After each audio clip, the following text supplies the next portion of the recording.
oyinza okufa olwo okukkiriza? Ekibuuzo kino kyabuuzibwa abavubuka 45 oluvannyuma lw'eddiini okujja mu Uganda. Ssekabaka Mwanga yalagira basalewo okukkiriza eddiini oba okufa. Abakkiriza bano baasalawo okufa naye nga tebeegaanye Kristo. Okukkiriza n'obuvumu bye baalaga bye bituleese mu kusinza kuno okwaleero. Mu linnya lya Kitaffe n'Omwana n'Omwoyo Omutukuvu. Abooluganda abaagalwa Mukama waffe, mbaaniriza nnyo ku lunaku luno nga tugenda okujjukira abajulirwa baffe be battira e Namugongo ku lunaku olwokusatu omwezi ogw'omukaaga 1886 era nga battibwa ku biragiro bya Ssekabaka Mwanga eyaliwo mu kiseera ekyo eyali akyayidde ddala eddiini.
kiseera kino katweweeyo mu maaso ga Mukama waffe nga tujjukira bye tukoze naddala wiiki ewedde ebisanyusa mu maaso ge bye twogedde bye twakoze oba n'ebyo tutakoze ate ebisanyusa mu maaso ga Mukama waffe. Tusiriikirire nga tujjukira ebyo era tubiweeyo Mukama waffe nga tumusaba okutusonyiwa.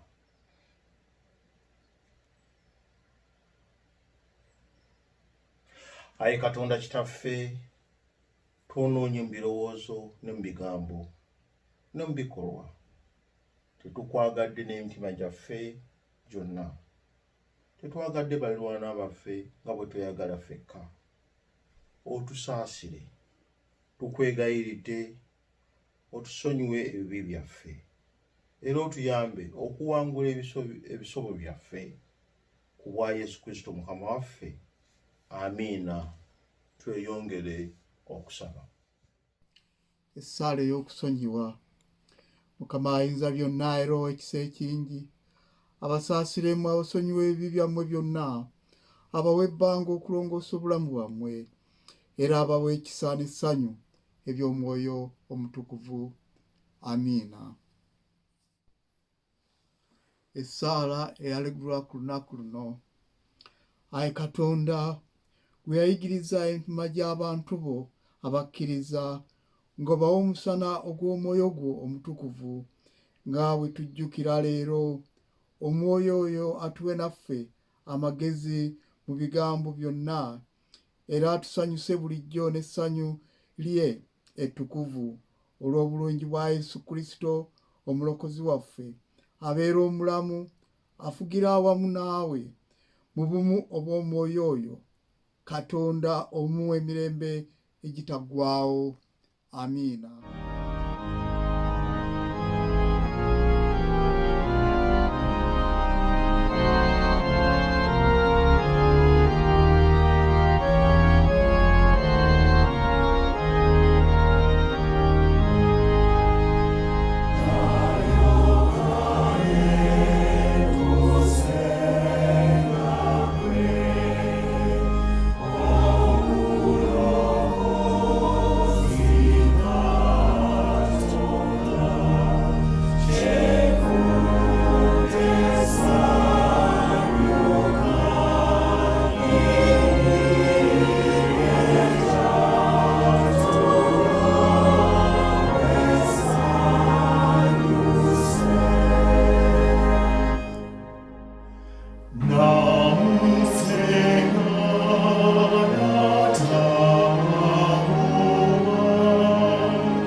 Ekitundu kyaffe ekisooka kivudde mu kitabo kya Danyeri essula 3 olunyiriri 19. Awo Nebukadduneeza n'alyoka yeejuumuulira ddala, n'engeri y'amaaso ge n'ewaanyisibwa eri Serudaaki, Mesaki ne Abuneeko. N'ayogera n'alagira ekikoomi kyake emirundi 7 okukira bwe kyali kyase. N'alagira ab'amaanyi abamu ab'omu ggye lye okusiba Serudaaki, Mesaki ne Abuneeko okubasuula mu kikuumi ekyaka n'omuliro. Awo abasajja abo ne balyoka babasiba nga bambadde seruwale zaabwe n'ebizaabaawo byabwe n'eminagiro gyabwe n'engoye zaabwe endala, ne basuulibwa wakati mu kikoomi ekyaka n'omuliro. Awo kubanga kabaka yabakuutirira ddala n'ekikoomi nga kyase nnyo, ennimi z'omuliro ne zitta abasajja abo abaakwata Serudaaki, Mesaki ne Abuneeko. N'abasajja abo abasatu, Serudaaki, Mesaki ne Abuneeko, ne bagwa wakati mu kikoomi ekyaka n'omuliro nga basibiddwa. Awo Nebukadduneeza kabaka n'alyoka yeewuunya, n'ayanguwa n'agolokoka, n'ayogera n'agamba abakungu be nti, tetusudde basajja basatu nga basibiddwa wakati mu muliro? Ne baddamu ne bagamba kabaka nti, mazima ddala ayi kabaka. N'addamu n'ayogera nti, laba, nze ndaba abasajja 4 nga basumuluddwa nga batambulira wakati mu muliro, so nga tebaliiko kabi, n'okufaanana okw'owookuna kulinga omwana wa Bakatonda. Nebukadduneeza n'alyoka asemberera ku mulyango gw'ekikoomi ekyaka n'omuliro, n'ayogera nti, Serudaaki, Mesaki ne Abuneeko, mmwe abaddu ba Katonda ali waggulu ennyo, mufulume mujje wano. Serudaaki, Mesaki ne Abuneeko ne balyoka bafuluma wakati mu muliro. N'ab'amasaza, n'abamyuka, n'abafuga, n'abakungu ba kabaka ne bakuŋŋaana ne balaba abasajja abo ng'omuliro teguyinzizza mibiri gyabwe, so n'enviiri ez'oku mitwe gyabwe nga tezisiridde, so n'engoye zaabwe nga teziwaanyisibbwa, so n'olusu lw'omuliro nga terubabaddeeko. Nebukadduneeza n'ayogera nti, Katonda wa Serudaaki, Katonda wa Mesaki, Katonda wa Abuneeko yeebazibwe. Atumye malayika we era awonyezza abaddu be abamwesizze ne bawaanyisa ekigambo kya Katonda, ne bawaayo emibiri gyabwe baleme okuweereza newankubadde okusinza Katonda yenna wabula Katonda waabwe bo. Kyenva nteeka etteeka nga buli bantu n'eggwanga n'olulimi abanaayogereranga obubi bwonna ku Katonda wa Serudaaki, Mesaki ne Abuneeko balitemetemebwa n'ennyumba zaabwe zirifuulibwa olubungo, kubanga tewali Katonda mulala ayinza okuwonya mu ngeri eyo. Kabaka n'alyoka akuza Serudaaki, Mesaki ne Abuneeko mu ssaza lye. Ekitundu kyaffe kikomye awo. Katuwulire ekitundu ekyokubiri. Ekitundu kyaffe ekyokubiri kivudde mu Bikolwa by'Abatume essuula 7 okutandikira ku lunyiriri lwa 51. Mmwe abalina ensingo enkakanyavu, abataakomolebwa mu mitima ne mu matu, mmwe muziyiza bulijjo Omwoyo Omutukuvu nga bajjajja bammwe nammwe bwe mutyo. Nabbi ki gwe bataayigganya bajjajjammwe? battanga abaasooka okubuulira ekigambo eky'okujja kwe omutukuvu gwe mumaze okuwaayo kaakano okumutta. Mmwe abaaweebwa amateeka nga bwe galagirwa bamalayika so temwagakwata. Awo bwe baawulira ebyo ne balumwa mu mitima gyabwe ne bamulumira obujiji. Naye bwe yajjula Omwoyo Omutukuvu n'akaliriza amaaso mu ggulu n'alaba ekitiibwa kya Katonda ne Yesu ng'ayimiridde ku mukono ogwa ddyo ogwa Katonda. N'agamba nti, laba, ntunuulidde eggulu nga libikkuse n'Omwana w'Omuntu ng'ayimiridde ku mukono ogwa ddyo ogwa Katonda. Ne baleekaana n'eddoboozi ddene, ne baziba amatu gaabwe, ne bamweyiwako n'omwoyo gumu, ne bamusindiikiriza ebweru w'ekibuga, ne bamukuba amayinja. Abajulirwa ne bateeka engoye zaabwe ku ggere by'omulenzi erinnya lye Sawulo. Ne bakuba amayinja Siteefano bwe yasaba n'agamba nti, Mukama wange Yesu, twala omwoyo gwange.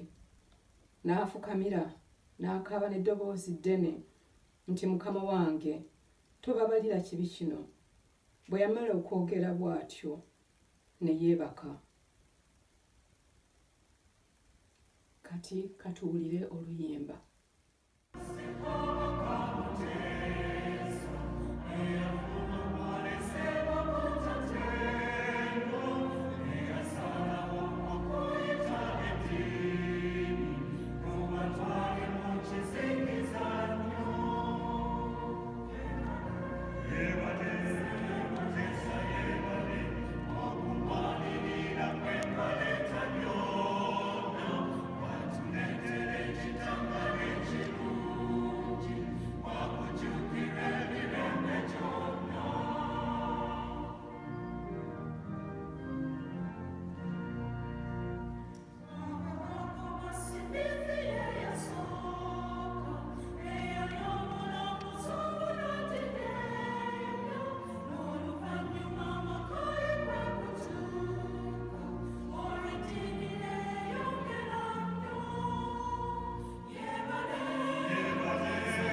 mu linnya lya Kitaffe n'Omwana n'Omwoyo Omutukuvu. Abajulirwa bano be battira Namugongo baali 25, Abakatuliki 12 n'Abaprotestanti 13. Kye njagala okwogerako olwaleero kwe kuggyawo ebigambo ebyogerebwa nnyo Abazungu nti abajulirwa bano battibwa olw'okuba nti baagaana okwegatta ne Kabaka mu by'ebisiyaga. Ekintu kino Abazungu ennyo ne bawule bannanga Abazungu buli lw'oyogera ku bajulirwa kibasooka okugamba nti byali bya bisiyaga, baagaana advances za Kabaka okwegatta nabo mu bigambo ebyo. Kino nkibategeeza kikulu nnyo, era jjajja wange yali Ssaabaganzi wa Ssekabaka Mwanga, bamuyitanga Mukakanya, naye yaŋŋambira ddala nti tebabalimbanga nti abajulirwa abo baabatta olw'ebisiyaga. Kino sikyali kituufu, ye yali mu lubiri nnyo, era ne Ssekabaka Mwanga yalina abakazi 85. Kale teyalina biseera ebyo atya okugenda mu by'ebisiyaga. Lino ko Abazungu lye baagala okusiiga, era ne bw'ogenda mu Encyclopedia bw'oba n'ogenda mu Google kye basooka okugamba nti abajulirwa baafa nga baagaana eby'ebisiyaga. Kino kibi nnyo, era ffe nga Abaganda kituluma nnyo si bwe kyali. Kati ngenda kutuuka ku nsonga eyo, lwaki abajulirwa battibwa. Nja kuddayo emabega ennyo okuviira ddala enzikiriza byatandika okujja mu Uganda. Henry Stanley bwe yasisinkana ne Ssekabaka Muteesa eyasooka, Stanley yali explorer naye era nga mu minsani. Yategeeza Ssekabaka eddiini ya Kristo eyaliwo okuva gye yali aleeta okuva mu Bungereza. Ssekabaka Muteesa bwe yagiwulira kwe kugamba Stanley nti lwaki mpandiise ebbaluwa ogitwala Queen Victoria yaliwo mu kiseera ekyo aweereze abasomesa bajje basomesa abantu bange. Era ebbaluwa eyo yafuluma mu mwezi ku lunaku lw'15 omwezi ogw'11 1875, era neekubibwa ne mu katabo ak'amawulire ke bayita Daily Telegraph. Era ebbaluwa eyo bwetiisibwa eri Queen Victoria yatuma abaminsani bangi nnyo okujja mu Uganda, era abaasookera ddala baali ba Anglicani abajja mu mwaka gwa 1875 n'Abakatuliki ne bagoberera mu 1877. Bonna ne batandika ebigo eby'abaminsani. Abakatuliki ne batandika ekisubi ne Masaka eri gye tuyita ekitovu ne Namiryango, ne ba Anglican batandika eby'abaminsani ebyabwe Makaayi wali Enateete n'Emitiyana n'Emukono, kwegamba ebintu ebyo byalingamu abaminsani nga basikiriza abantu okukkiriza enjiri ya Kristo. Mu kiseera ekyo mu mwaka gwa 1884 Ssekabaka Muteesa eyasooka yakisa omukono, kakati n'asikirwa Ssekabaka Mwanga owookubiri. Ono yali mukambwe nnyo era nga tayagalira ddala abannaddiini, kubanga yali alowooza nti bannaddiini bajja kuggyawo obuyinza bwe nga mu kiseera ekyo mu Bwakabaka bwa Buganda Kabaka yabeeranga omukulu w'ebyaddiini, era nga bw'olaba kuno mu England Queen ye mukulu w'eddiini ya Church of England. Ne mu Buganda bwe kyali obwo, Kabaka oba byalinga ddiini abaasinzanga ekinnansi oba eddiini abaminsani bwe bajja, naye nga ye Kabaka yayagala okuba nti yabikulira era yalina okulagira. Kale bano abaminsani bwe bajja ne batandika okusomesa ennyo abantu bonna ewala, era ekyaleeta ennyo omutawaana n'okuvaako okutta abasomi kyali nti Ssekabaka Mwanga yagenda okuyigga. Bwe yakomawo mu lubiri lwe yali asuubira nti ajja kusanga abaana banaamugyako omuyiggo gwaleese n'okumuggyako byagenza amafumu n'engabo n'ebyo byonna eby'okuyigga, naye yasanga mu lubiri bwonna temuli muntu. N'akwatibwa nnyo obusungu n'alagira nti baliridde nti bagenze kusoma w'Amakaayi na w'Amapeera. Kale mu kiseera ekyo n'abatuma mangu nnyo okujja okumusinkana ng'ali mu busungu obuyitirivu, era bwe yatuuka mu kiseera n'abakwasa omusajja Mukajanga ne Kunsa bebaali abasi. Mukajanga yali ku lusi olw'abantu abaana b'eŋŋoma naye Kunsa yali ku luuyi olw'abakopi. Naye mu kiseera kino yabagamba okukwata abaana abo bonna babatwale e Namugongo olw'okuba nti obwakabaka bwe baali babunyoomye. Era abaana abo baabakwatibwa bonna baali okugattaamu baali 25, Abakatuliki 12 n'Abaprotestanti 13. Bonna ne babatwala e Namugongo ne basooka babakuba nnyo wali watuukirwa awali omuti gwe bayita Ndaaza Bazadde, ne babakubira awo nnyo nnyo. Era omugenzi Nkooyo oyo mu katabo ke yawandiika yakola artistic expression ng'olaba abantu babakubidde ddala, abalala babasika babakambwe nnyo, nga waliwo ne Commander Post eya Mukajanga bwe yavaawo nga batwala mu Commander Post ng'ate bengera okubakuba era bagenda kubatuusa okubookya nga bonna baafudde dda nga kuliko kateetera. Kale okubonyabonya kuno kwali kukuliddwa nnyo nga biŋŋaye nti Mukajanga n'omulala Kunsa. Kale abantu abo ne bookebwa ddala nga bayimba mu kifo ky'okugamba nti oba balimirira bali ababasse oba bagira cursing them, naye baalinga bayimba era nga bonna bamalirivu okusanga okuttibwa kwabwe olw'enjiri ya Kristo. Kale ebyo bye byavaako nnyo okutta abo abajulirwa. Sigamba nti byali bya bisiyaga ng'abantu bwe bagamba, byali byagaana amateeka ga Ssekabaka Mwanga kubanga yasanga nga tebaliwo nga bagenze eri okuyigirizibwa mu Baminsani, so si ng'Abazungu bagamba nti byali bya bisiyaga. Ebyo byonna si kituufu n'akatono ddala. Kale mu bajulirwa bano abattibwa tuyigamu ki? Abajulirwa abo abattibwa e Namugongo kye kyali ekinyusi ky'okusaasaanya enjiri ya Kristo wonna wonna, si mu Buganda bwokka ne mu Uganda. Era n'okuteekawo okujjukira buli lwe tujjukira ku bajulizi n'ekinyusi ekyo kye baaleeta okusaasaanya enjiri ya Kristo wonna okuva ku lunaku olwo tukikwata ku lunaku olwokusatu olw'omwezi ogw'omukaaga buli mwaka ng'abantu bonna balamega e Namugongo n'awalala wonna ng'emunyonyo Nateete ibattira abantu bakole engendo ne bagendayo bonna okuwulira okukwata okulaba wa gye battira abajulirwa bano abaali bamaliridde okufa ku lw'enjiri ya Kristo. Era naffe ffennyini kituyigiriza okulaba tuteekwa okwewaayo kubanga abo baali ba Martyrs bakkiriza okufiirira enjiri ya Kristo. Naffe ng'Abakristaayo tulina ebintu bingi bye tuteekwa okwefiiriza tulabe nti tugoberera enjiri ya Kristo nga balisiga nti oba tugenda kwewaayo batutte, naye okulaba nti mu bulamu bwaffe tuteekwa okubaako ekintu kye twefiiriza tulabe nti ku lwa Kristo, oba mu kuwaayo ebituwaayo ebirabo, okulaba nti enjiri ya Kristo egenda mu maaso nga bali abajulirwa bwe beewaayo okulaba nti enjiri ya Kristo egenda mu maaso. Kale ki ekyaddirira ng'abajulirwa abo ne bamaze okuttibwa? Abaminsani beeyongera okuba ab'amaanyi ennyo ne batwala enjiri ya Kristo mu maaso, era ne Ssekabaka Mwanga naye kumpi n'agobebwa kumpi ku bwakabaka ne kuddako Ssekabaka Dawudi Chwa.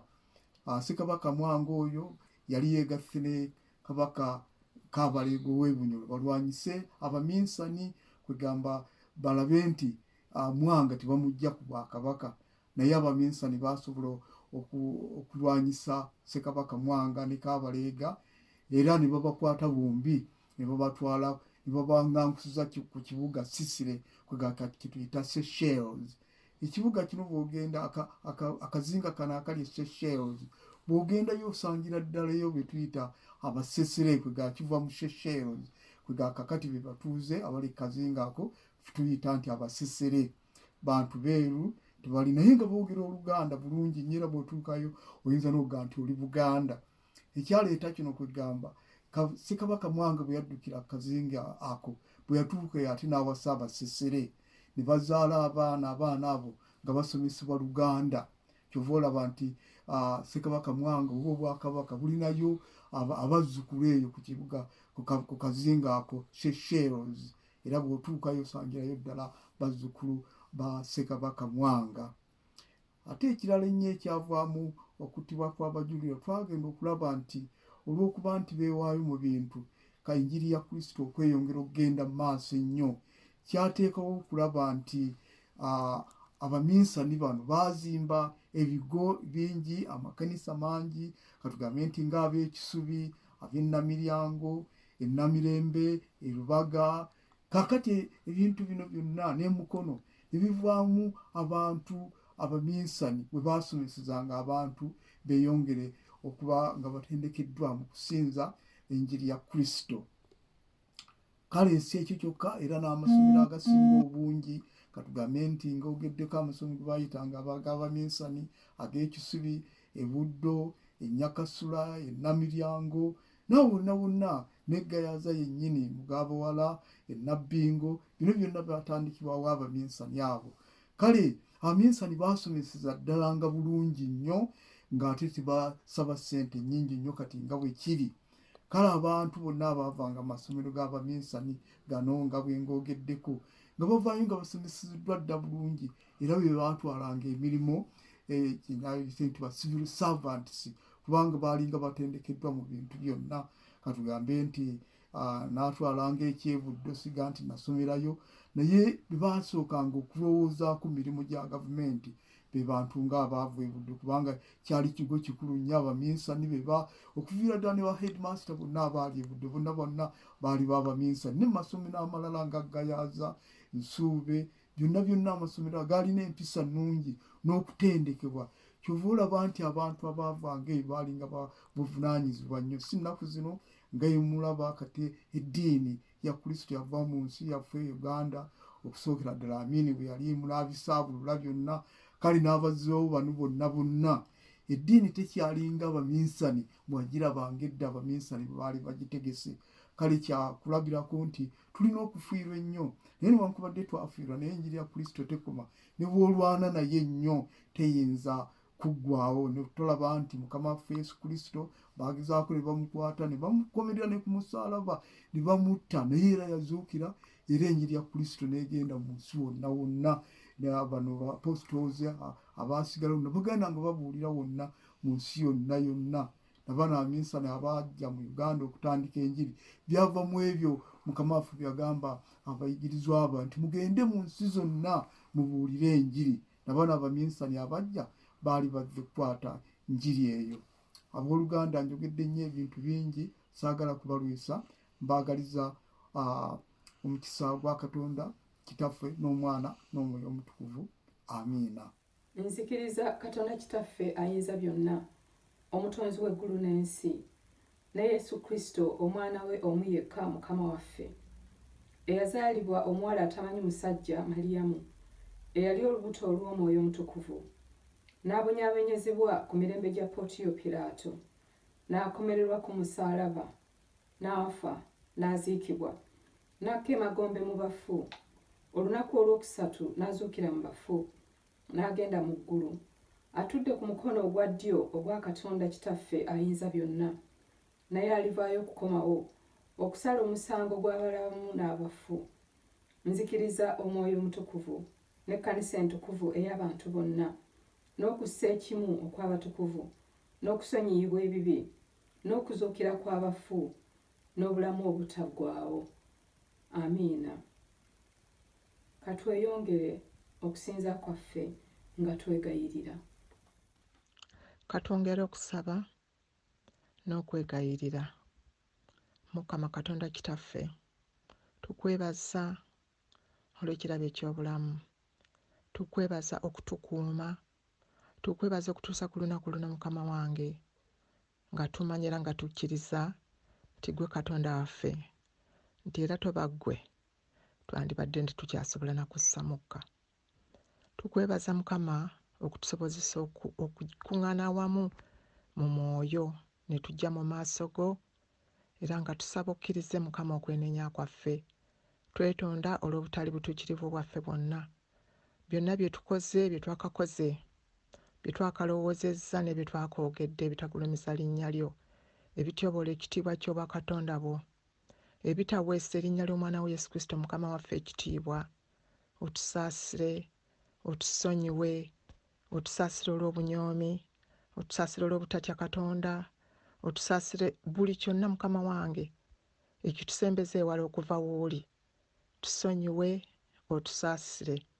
Ekyawandiikibwa nga bwe kyogedde Mukama, be baffe be kibadde kyogerako abakkanyavu b'ensingo, abatabulidde eddoboozi ly'Omukama, abatakoze ebisaanidde mu maaso go, abagoberedde bajjajjaffe bye baakola, abataakumanya, abataakutegeera, bakkanyaza ensingo ne batategeera Mukama wange kigambo kyo ne batawuliriza.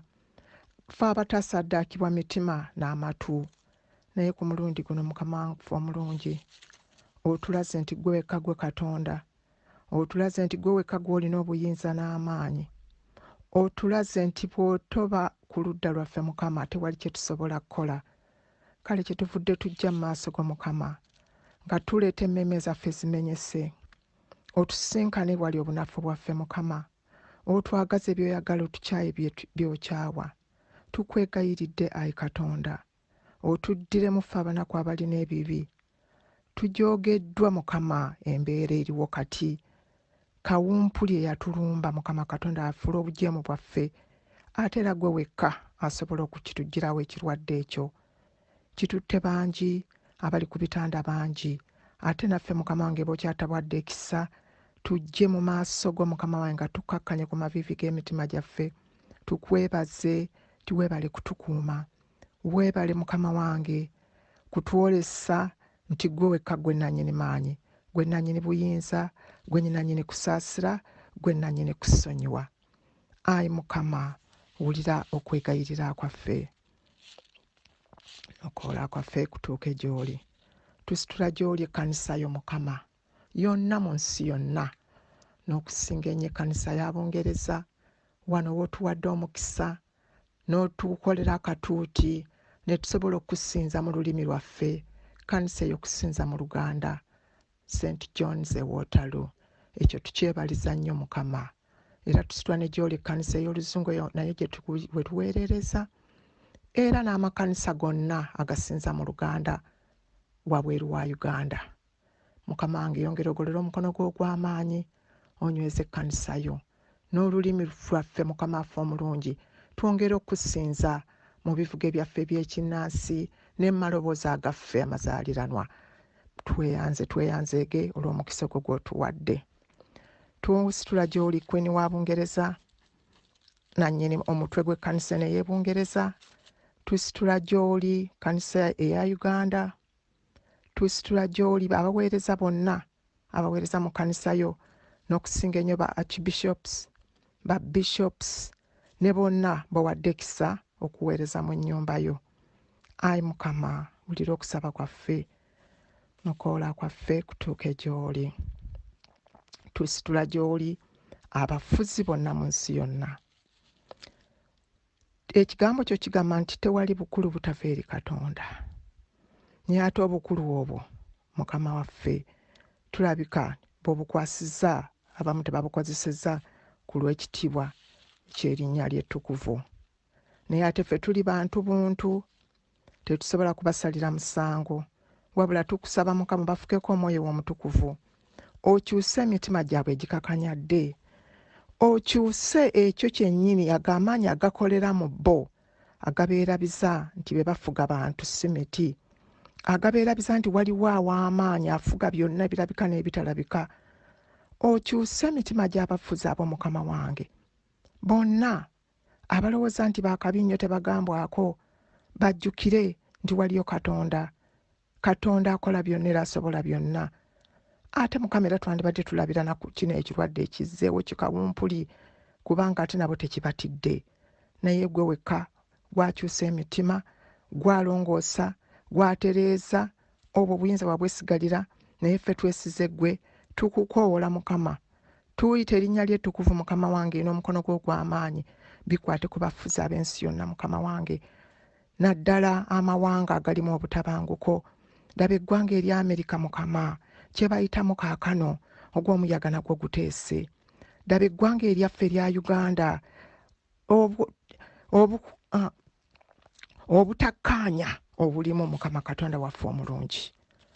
obutakwatagana obutayagalana mwoyo w'obukyayi yayingira mu ggwanga naye ssebo oli katonda ow'okwagala watali kwagala tewali kyonna naye katonda afe omulungi awali obukyayi teekawo okwagala awali entalo teekawo emirembe awali obutasonyiwa teekawo okusonyiwa kyusa embeera mukwano gwaffe taata yesu kristo omwana wa katonda omulamu ffe twesize ggwe okutukyusiza embeera zonna tusitula gy'oli mukama kabaka wa buganda gw'omu ronald muwenda mutebi gw'okuumye kaakano n'omwekaliriza eriiso mukama yongera omuwambaatira awo wansi w'ebiwawaatiro byo mwongere obulamu naye okusinga muwa omwoyo ow'amagezi n'okumanya n'okutegeera ayongere okukozesa amagezi agava gy'oli ayongere mukama nga okwesiga n'okumanya nti obukuumi bwe buva gy'oli muwambaatire n'ezzadde lye ne baafuga nabo bonna obuganda bonna mukama nga omulungi bateekeko obukuumi bwo tusitula gy'oli ensi ezirimu enjala ezirimu ebizibu ensi ezirimu obulwadde naddala kati buno obwabuna wonna nsi yonna mukama yonna ensi yonna tugikukwasa tusaba ofuka omwoyo gwo mukama wange nga bwe wasuubiza nti oluvannyuma olifuka omwoyo gwo ku buli ekirina omubiri fuka omwoyo wo mukama wange katonda waffe buli ku nsi yonna buli awalu akalwadde ako konna kavayirasi akatutigomya nze nagamba kamakogera nti sikyaddayo okwogera mu kamwa kange kayita linnya eryo kubanga erinnya lyo lyakawangula dda ate sisobola kukagulumiza nga bwe kibadde nti buli wolaga wonna keboogerako n'olwekyo kkiriza mukama wange otegeere kye ŋŋamba kalwadde kakawumpuli ako kavayirasi akazikiriza abantu bo mukama ffe abowadde ekisa okubeera nga tukyaliwo b'okkiriza tubeerewo mukama wange tukuweera obujulizi mukama twongere obulamu abalwadde obajjanjaba obalabirire bawone tukwebaze mukama kubanga teri akwebaliza mu magombe n'obwavu obubunya ensi yonna mukama abantu tebakyalina mirimu bafa enjala bingi nnyo mukama wange ebizibu ensi emaamiddwa ekizikiza naye ggwe yagamba ni wabawo ekitangaala mukama wange ddamu oyogera ekigambo kyo n'ekitangaala kinajja mu nsi abalwadde banaawona ebizibu binaakendeera obwavu bunaavaawo abantu ne babeera nga basobola mukama wange okweyimirizaawo n'okuyimirizaawo amaka gaabwe n'ezzadde lyabwe tusitula gy'oli mukama abalwadde bonna n'abo abalwazizza eŋŋanda zaabwe n'abaagalwa baabwe mukama omulungi bw'olwaza omwagalwa n'awona kuwala ate oba ye ggwe wakaabira Laazaalo n'osaasira maama wa Peetero nga mulwadde oyo naye n'omuwonya bingi nnyo byewakola ng'oli mu mubiri guno ogwaffe naye naffe kati otegeera bulungi embeera gye tuyitamu mukama golola omukono gwo ogw'amaanyi oguwonya owonya abalwadde ojjanjabe okwate ku abo bonna mukama wange abeeraliikiridde ku lw'abaagalwa baabwe osisinkane mukama wange buli omu mu bunafu bwe ffenna otuzzeemu amaanyi eri abaweddemu essuubi naye ate era gw'oli katonda ow'essuubi wagamba temweraliikiriranga emitima gyammwe mwetwesige nga gwe yawangula mukama naye amazima gali nti emitima gy'abantu bo gyeraliikiridde naye era ffe twesize gwe wekka mukama teri mulala asobola okutuyamba n'otuteerereza embeera eno mukama omulungi twongere okusitula gy'oli amaka gaffe n'abaana baffe n'emirimu gyaffe buli kyonna mukama omulungi waliwo abalina omukisa mukama nti amaka gakyatambula bulungi ekyo tukyebaliza nti abaana bawulize bawombefu ekyo tukyebaliza nnyo naye ate mukama waliwo mukama wange naddala mu lockdown eno amaka gatabanguse abantu baagala kwetemula abaana batamya bamu baddusa awaka naye gwalaba mukyama lingiza mukama wange buli maka buli mwana buli maama buli taata buli mukozi buli yenna ali waali buli mbeera yonna gy'alimu mukama wange awali obutali butebenkevu otereezeewo mukama leka buli omu waali mu kiti kye mukama wange tutegeere nga gwe katonda waffe buli omu alaba ekisa kyo n'okusaasira kwo naffe tunaagolokoka mukama wange ne tukutendereza ne tukusinza ne tugamba nti kyetuvudde tusanyuka kubanga mukama atukoledde ebikulu abatalina mirimu eriyo abaabuweereddwako emirimu mu lockdown gibaddize mukama ayi mukama amaka agasansulukuse gaddemu gateese abaana abaddusa awaka abavuddewo mukama wange bakomewo naffe tuwa emitima egisonyiwa buli yanyigira munne kubanga bwe tutaasonyiwe naffe tetusobola kusonyibwa era bwe tutasonyiwe embeera tezisobola kukyuka naye leka buli omu anakuwadde asonyiwe ekyo ekyamunakuwaza tukomewo gy'oli mu maaso go kubanga gwe era tusobola kulaba bulungi bwo nga tetusonyiwaganye. Ayi Mukama wulira okusaba kwaffe n'okwola kwaffe kutuuke gy'oli. Tusitula gy'oli abaatuvaako mu kiseera kino ekya Juuni, abaagalwa baffe ab'emikwano. Tusookedde wano nga tusitula gy'oli okusooka Joseph Mutaawe Lubega, Alice Nanteza, Maama Alice Babirye Muwanga, Naalongo Nalwoga, Bernard Kibuuka Musoke, Pauline Naabawanuka, Abdu Kaabunga, Daudi Kawumi, Joanita Bisase, Juliet Semakula, Naalongo Aleni Mayanja, Frida Lule Break, Kirabo Namuli Kiwanuka, Kopliano Bisase Kisosonkole, Namasole Rebecca Zirimbuga, Dr. Solomon Byatike Matovu, Omulangira George Mawanda Chwa, Bosco Serunguma, Samueli Kibalama Nakabaale. Era tusitula gy'oli Mukama wange omwagalo eyatuvaako ow'ekitiibwa Arthur Mugwanya. Ono ye yagenda mu mwaka oguwedde mu mwezi gwa May ng'ennaku z'omwezi 19. Mukama naye mugatte ku abo bw'oba ng'olamula bonna balamuza ekisa. Ayi Mukama wulira okusaba kwaffe n'okoola kwaffe kutuuke gy'oli. Katusabire embeera gye tuyitiramu gye tulimu kaakano. Mukama Katonda omulungi tukwebaza olw'embeera gye tuyitamu kaakati. Wagireka ebeerewo, wagikkiriza ne bw'oba nga sigo wagiteekawo, ffe tetumanyi tuli baana b'abantu naye byonna mu byonna mbeera oba eri etya oba eri etya gw'osigala oli Katonda. Mukama tusaba olw'ekisa kye kingi n'olw'amaanyi ag'omukono gwo Yekosafaati gwe kama nti asobola okugwaŋŋanga. Katonda affe okwate ku mbeera eno. Twenenyereza ddala era nga tumanyi nti neeyisa yaffe n'obujeemu bwaffe osanga bye byaleeta embeera eno okututuukako naye ate oli Katonda asonyiwa Mukama. Tusaasire, tusonyiwe. Ekyo twongera okuddamu Mukama nga okwegayirira ekisonyiwo otusonyiire ddala otereza embeera eno.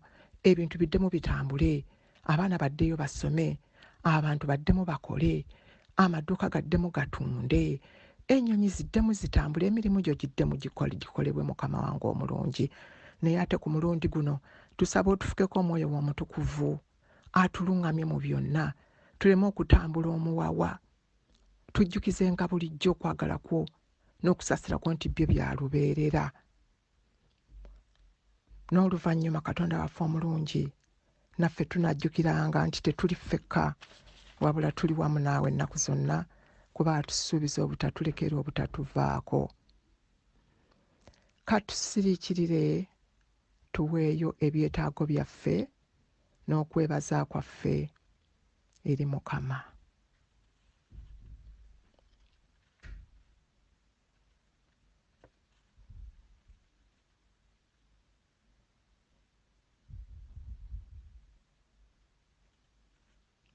Ayi Mukama wulira okusaba kwaffe n'okukola kwaffe kutuuke gy'oli. Mukama tetwerabidde okwebaza olwa ekyamagero ky'otuteereddewo mu lunaku luno olw'abajulizi ng'otulaze ekitiibwa kyo n'okwagala kwo n'okusaasira kwo n'oteekawo ekisa Mukama wange okutwala amannya g'abajulizi ba Uganda abasookera ddala 45 abamanyiddwa abawandiikibwa mu kitabo ky'okujjukira erinnya n'otuteerawo ekisa okugenda okuwandika amannya ago ku jjinja mu nsi yo gye wazaalibwamu gye wakuliramu, gye wakoleramu ebyamagero, gye wakomererwa n'oyiwa omusaayi gwe ku lwaffe abalina ebibi. Mukama tukyebaliza era nga tusaba gwe wennyini eyaleeta ekiteeso ekyo. Mukama eggulu lyatuula ne liteesa ne muga nti abaana bano basaanidde amannya gaabwe okujjukirwa mu nsi yonna. Kati omulimu gwo nga gugenda mu maaso. Mukama teekawo obugabirizi, teekawo obukuumi, sindika eggye ly'abamalayika eriweereza Mukama likole n'ettiimu egenda okukola omulimu guno, era n'oluvannyuma ekitiibwa n'ettendo byonna bikuddire.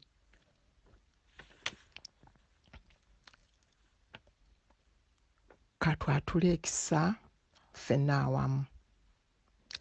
Ekisa kya Mukama waffe Yesu Kristo n'okwagala kwa Katonda n'okusisa ekimu kw'Omwoyo Omutukuvu bibeere naffe ffenna n'abooluganda bonna emirembe egitaggwaawo. Amiina. Tukwebaza Mukama kubanga otumanyi endya n'ensula n'embeera zaffe zonna Mukama, n'obwetaavu bwaffe bwonna obumanyi, era nga bw'otwagala ennyo. Tumanyi nga n'ebye tutasabye, n'ebye tutayogedde, n'ebye tutalowoozezza, ng'okimanyi nti tubyetaaga, byonna obitukoledde. Malayika wa Mukama, Ssaaba malayika Michael, dduka misinde byerula obwengula otuuse essala zino ku Namulondo, ate zaanukulwe mu bwangu. Naffe nga tugamba nti tweyanzeege okwanukulwa essala zaffe, kubaga nti bwe tunaasabanga nga tukkiriza byonna twebazenga bwebaza binaabanga bituweereddwa. Ekitiibwa n'ettendo bidde eri Kitaffe n'eri Omwana n'eri Omwoyo Omutukuvu, nga bwe byali olubereberye, bwe kiri ne kaakano, bwe kiriba emirembe n'emirembe. Amiina. Mbaaniriza mu kusinza okwaleero nga tujjukira abajulizi baffe ab'e Uganda. Neebaza Mukama olw'ekisa n'obukuumi by'atulaze naddala mu biseera bino ebyannawookera wa COVID-19. Nsaasira bonna abalwadde, abafiiriddwa n'abalwaziza abaagalwa baabwe mu mwezi oguwedde. Ku kalenda yaffe ey'omwaka eno y'emu ku services ezisinga obunene, era mu kiseera kino twandibadde mu kkanisa yaffe eWaterloo nga twebaza n'okujjukira olw'obulamu bw'abajulizi. Naye mu byonna tuli basanyufu nti tukyasobola okusinza. Neebaza abaweereza, omwawule n'abamyuka be. Neebaza nnyo Mwami Stephen Kafeero okutuyamba okutegeka service ku mutimbagano. Neebaza Akensusso Choir n'omulanga Mwami Mikaya Mukiibi. Neebaza nnyo Music Director Omwami Samuel Kimuli olw'okuteeka okusaba kuno okulungi. Sunday yayita nabakubira omulanga okujjumbira standing order ne direct debits ng'engeri gy'okutuukiriza okuwaayo obweyamo nga bwe tuba tulungamizibwa. Neebaza nnyo bonna abaddukirira omulango ogwo, era nina essanyu okubategeeza nti omwezi gwa May obweyamo bwali pound 489 ne pence 14. Mwebale nnyo, mwebalire ddala bassebo ne bannyabo. Nziramu okubajjukiza bank details zino wammanga. Account name Okusinza Mu Luganda. Account number 20704954. Sort code 206788. Eri abo abatasobola kuzifuna omulundi ogwayita. Tulina wakati muffe abalwadde. Omwami Roy Mwanje, ng'ono ye mwami w'omukulu w'abakyala, mukyala Alice Mwanje, yafuna obuvune ku maaso era ng'alindirira kulongoosebwa. Tumuyimusa eri Mukama ateekewo ekkubo mu byonna ebyetaagisa era amuzzeemu amaanyi n'essuubi. Omwami Michael Kintu alwadde nga mulwadde muyi, akyali mulwadde ku kitanda e St. Thomas Hospital. Omuweereza mu kwaya y'Okusinza Mu Luganda, omukyala Rose Kasozi, nga naye mukosefukosefu. Abalwadde bonna abalala mu makkati gaffe aba COVID-19 n'abo abalumizibwa endwadde endala. Naye nga okusinga twebaza Katonda olw'abo baawonyezza olumbe olwa COVID-19 n'ebirala. Okubika. Ku lwagayaza Alumni Network ne ku lw'abannagayaza bonna mbabikira Miss Ann Cutler, omusomesa omuminsani eyasomesa egayaza High School okumalira ddala ebbanga lya myaka 40 okuva mu 1961 okutuuka mu 2001 lwe yawummuzibwa n'akomawo e Bungereza. Yali musomesa wa Bible, Physical Education, yali chaplain era yaliko Deputy Headmistress. Miss Cutler yafa nga 13 May nga yafiira mu care home e Hazelmere. Miss Cutler ajja kuziikibwa nga 10 June essaawa 8:30 era walibeerawo live stream okutusobozesa okwetaba mu kuziika okwo. Eri bannagayaza, abako abawasa abawala b'eggayaza, abaana abooluganda, ab'emikwano, wajja kubaawo virtual week oba olumbe olw'okumutimbagano ku lunaku lwe lumu nga 10 June essaawa 2 ez'ekiro. Ate nga 12 June walibeerawo okusaba okw'okwebaza olw'obulamu bwa Miss Ann Cutler mu Lutikko Namirembe ku ssaawa 7 ogw'emisana. Okusaba kuno nakwo kujja kubatuusibwako ku live stream. Mbabikira Emery Nsubuga, ngono ye mwana w'omwami Vincent Kigongo n'omugenzi Catherine Namazi Kigongo. Emery yafa nga 29 May yafiira Hull. Kitalo nnyo bannange.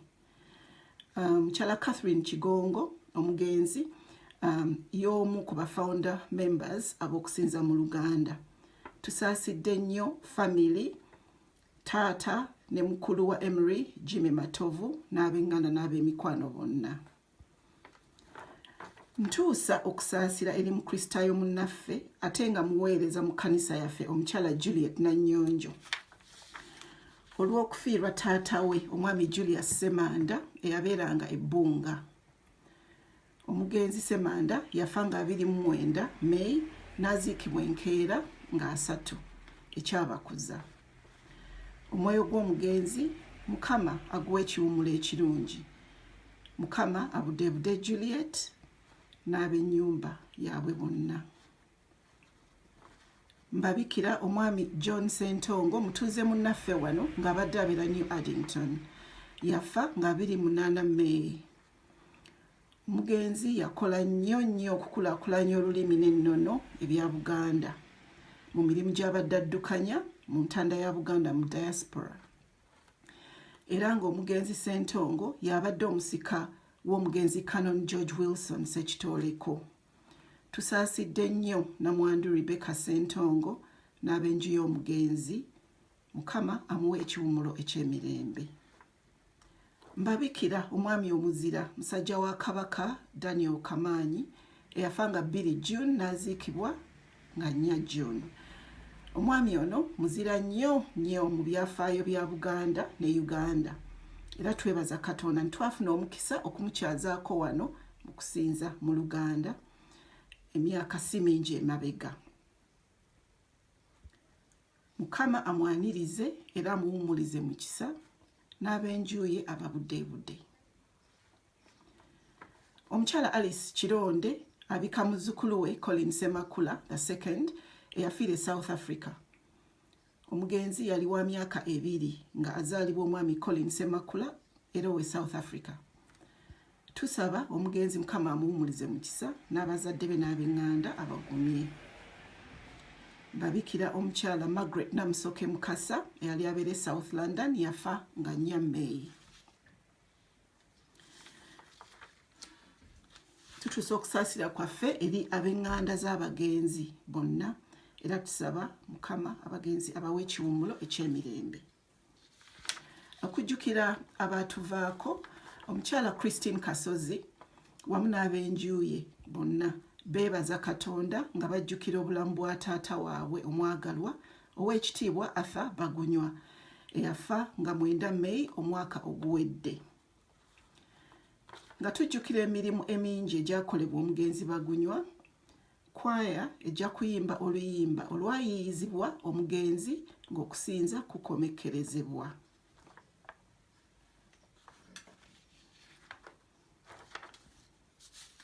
Ebigenda okubaawo okusaba kwaffe okuddako kujja kubaawo nga 5 July nga kuli kulemberwa abavubuka. Ate ku bibaddewo mu mwezi guno tuli mu kiseera eky'okwekalakaasa ku nsonga etukwatako ennyo. Black Lives Matter, I can't breathe.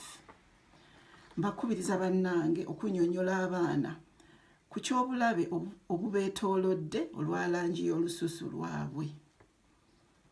Ng'Abannayuganda tuyozaayoza George the Poet, George Mpanga, olw'okumulisa ekitangaala ku buzibu buno wano mu Bungereza. Era mbakubiriza okulaba wamu n'abaana bammwe interview George the Poet gye yawa ku BBC Newsnight okusobola okumanyisa abaana ku kizibu kye tulina. Mpozi n'ekirala, mbakubiriza okwegendereza singa mwetaba mu protests ezigenda okubaawo ennyingi ku nsonga eno. Mwegendereze okwewala okukwatibwa COVID-19 mu bibinja ebinene eby'abantu. Ku birala ebibaddewo, ku nkolagana yaffe ne St. John's gye twenyumirizaamu ennyo, waliwo interviews ezaategekeddwa ekkanisa ya St. John's Waterloo ezirimu ebikulu ebikwata ku kusinza mu Luganda. Series za interviews ziwerako naye ng'ebbiri ezisoose oyanirizibwa okuzisoma ku page ya Waterloo Festival ku mutimbagano gwa internet. Nga mmaliriza, nina essanyu lya nsusso okubanjulira omwogezi waffe ow'enjawulo, ssentebe w'akakiiko akaddukanya okusinza mu Luganda, omwami Timothy Musajja Akaawa. Mwami Musajja Akaawa agenda kwogera gye tuli ku lugendo lwe mu kukwatibwa COVID-19. Ekkanisa yaffe erina kwaya y'abantu batono ddala nga mwe muli mwami Musajja Akaawa. Ekyembi bammemba bakwaya abalala 4 bakwatibwa obulwadde buno. Twebaza Mukama nti bonna baawona era tubayozaayoza. Katwaniriza mwami Musajja Akaawa, kwaya egenda kuyimbayo oluyimba olw'okwebaza ku lw'ekisa Mukama kyatulaze mu kuwonya abantu baffe obulwadde. Mwebale nnyo okumpuliriza bassebo ne bannyabo, tulabagane mu kusinza okujja okuli kulemberwa abavubuka nga 5 July. Mukama abeere nammwe.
Mukama mulungi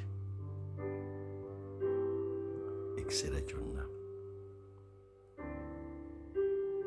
Bakristo bannange, ndiwo nammwe olwaleero si lwakuba nsobola naye lwa kisa kye, His grace.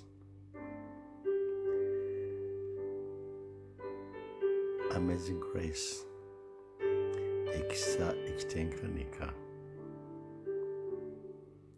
Mu April ekirwadde kya coronavirus kya Mecca era Easter weekend nali mu ddwaliro ku ccupa ne oxygen.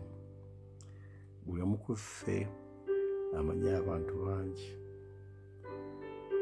abatakiiseemu, naye nze Mukama yannyamba olw'ekisa ekitenkanika. Amazing grace. Nagadde okubeerako nammwe nga nze omuntu eyalwala obulwadde buno,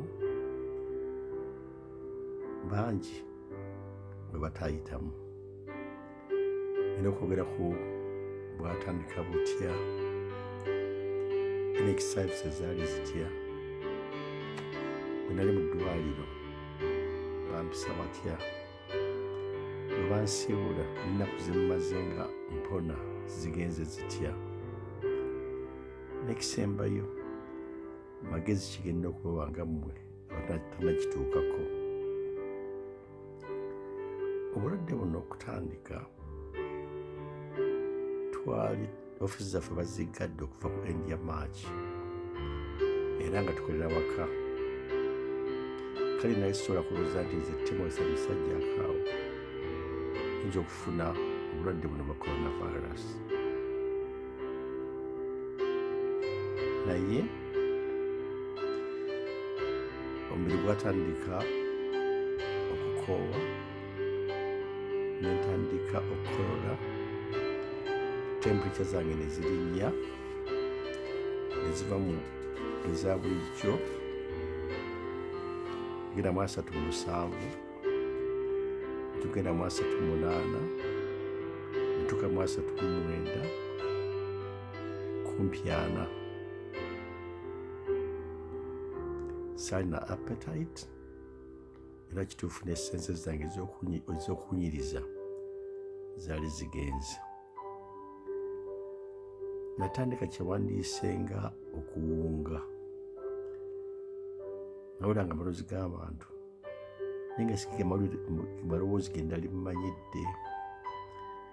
Era bwe nafulanga ebintu ebyali bineetodde nga neebase mu kisenge nga si bintu bye ndali mmanyidde.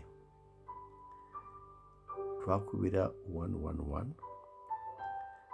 ne 999 ku lwokubiri batuwa amagezi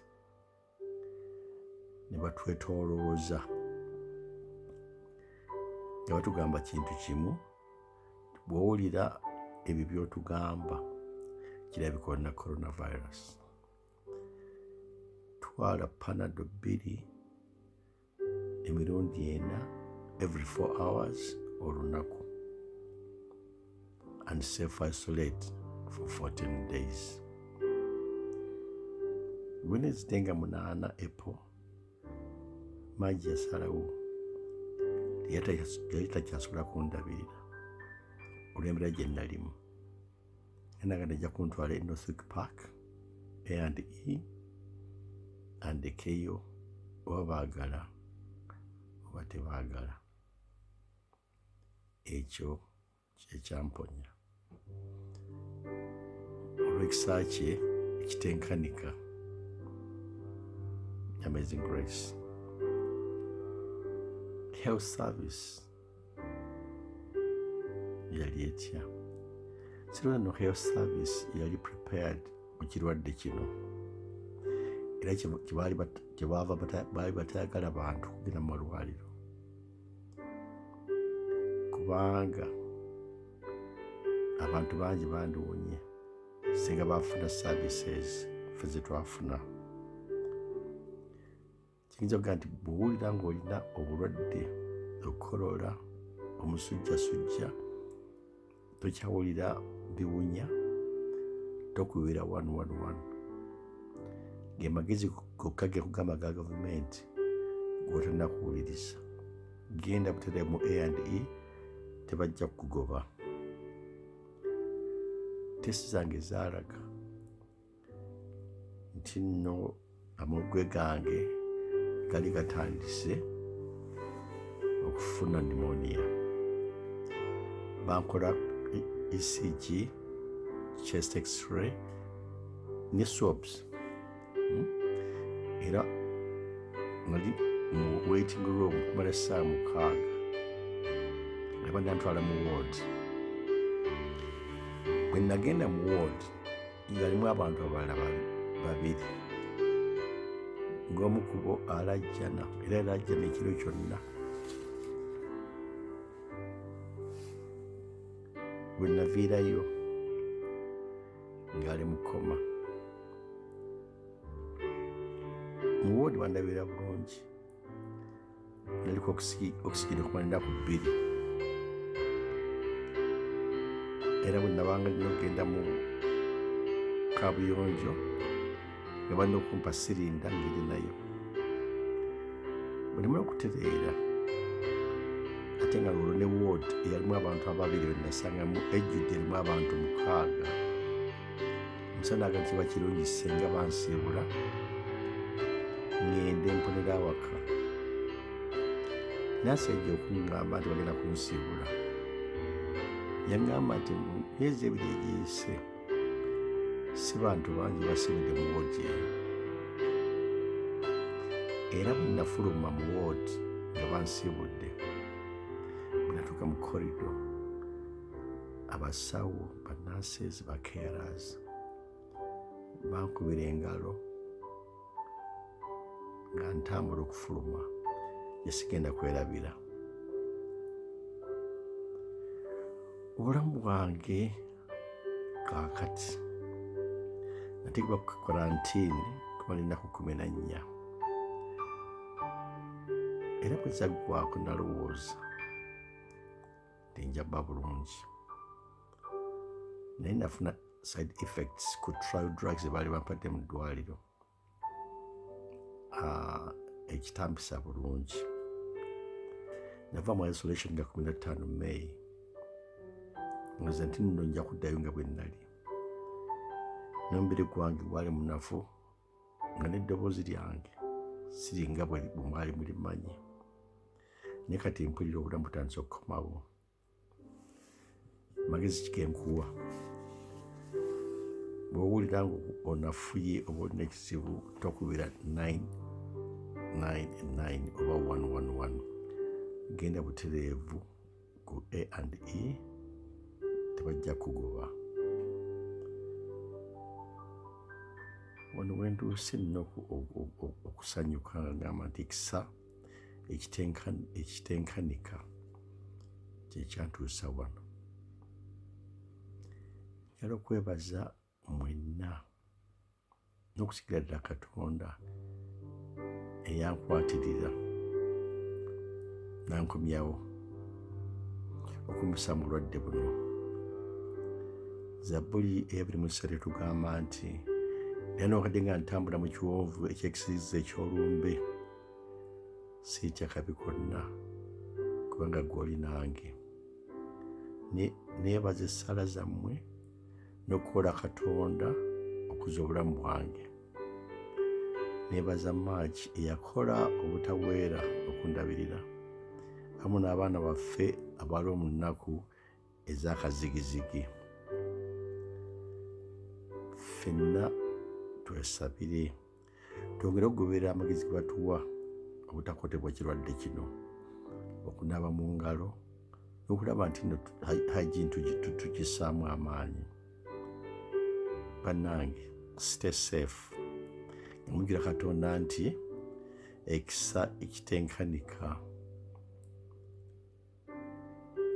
Amazing Grace, kyekyannyamba okuyita mu bulwadde buno. Mukama waffe yeebazibwe era Mukama waffe mulungi ekiseera kyonna. Amiina. Ayi Mukama, tukwebaza nnyo okutuŋŋaanya wano mu kiseera kino newankubadde tubadde tusabira ku mpewo nga tujjukira abajjogirwa abaafuulwa ennamugongo n'enjiri ya Kristo n'etandika si mu Buganda bwokka naye n'ensi zonna, era ne bafuukibwa abatukuvu abeegasse ne bamalayika mu kiseera kino, era n'ebifaananyi byabwe ebijjukirwa mu makanisa gonna okusinga ennyo mu kkanisa enkulu wano mu Bungereza Westminster Abbey gye battikira bakabaka bonna abafuga ensi ya Bungereza eno. Era ayi Mukama, tukwebaze byonna enjiri ya Kristo esobola okugenda mu maaso olw'ekinyukiso ekyo abajulirwa kye batandika.